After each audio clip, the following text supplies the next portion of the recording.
Hello everyone, Harry Baldock here, editor for Total Telecom, here on day 2 of Connected Britain. We're here at CGI stand. I'm really delighted to be joined by Andy Marr, Director of Consulting Services, Space, Defence and Intelligence, and Alan Nunn, the Telecoms Consulting Director, both for CGI. We've got some exciting things to talk about, and they're not fibre, which makes a nice change for the conference. Andy, we'll come to you first. Hybrid satellite and terrestrial networks. Can you tell us how excited you are about this prospect for the future and what impact it might have on the industry? Yeah, it's fantastic. So what we're doing is we're bringing satellite technology and integrating it with existing terrestrial technology to open up new markets. So for example, what we're able to do is provide much more seamless connectivity to operators and consumers. So on our SODOR project, we're putting a satellite antenna on the roof of the train. That can use satellite technology where terrestrial is not available and switch over to terrestrial when it is available. So you get that kind of seamless experience on the train throughout the journey. And there's so many innovations that are coming out of the space industry right now. It's really a very exciting place to be.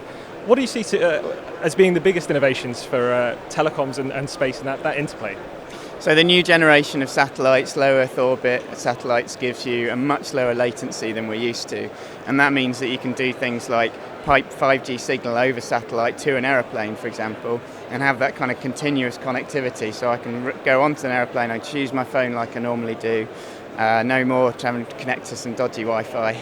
And then the other interesting thing we're doing, working with Project Seagrass, we're using Earth observation data to track the growth of seagrass. So seagrass is much better at carbon capture than other sources like rainforests.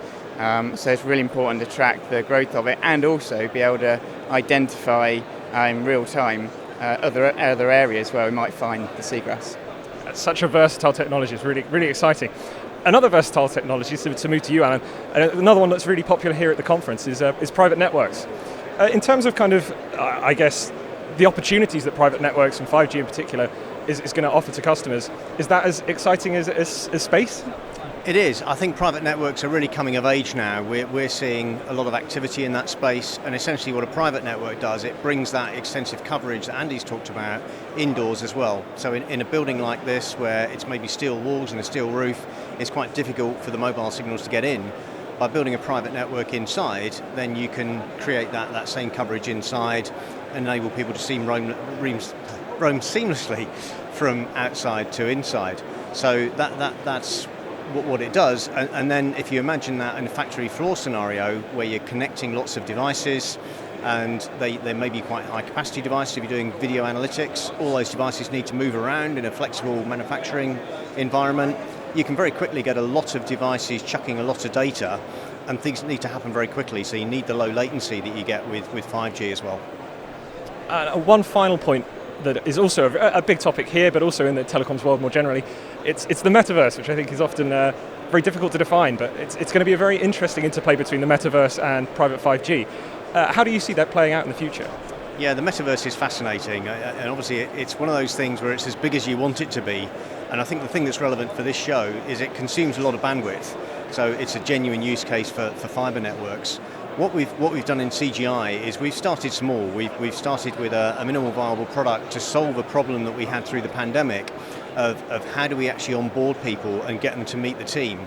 So what we've done is we've built an environment where we've modelled our floor in our Fenchurch Street office, and new entrants can come into that virtual environment, interact with the senior staff, meet the team they're going to be joining, understand the rooms where they're going to be working, and just understand the space. So that's where we're starting, and we're looking at what else can we do with it. It's something you can use in any training environment where you need to understand the physical space. You could do things like rehearse a fire scenario by actually starting a fire in the building. You wouldn't want to do that in the real world, but you can do that in the virtual world. So lots of scope. But start small, be realistic, and grow from there. It's a really exciting time for the telecoms industry. And Andy, Alan, thank you both so much for speaking to me today. It's been great to talk to you. Thanks very much. Thank you.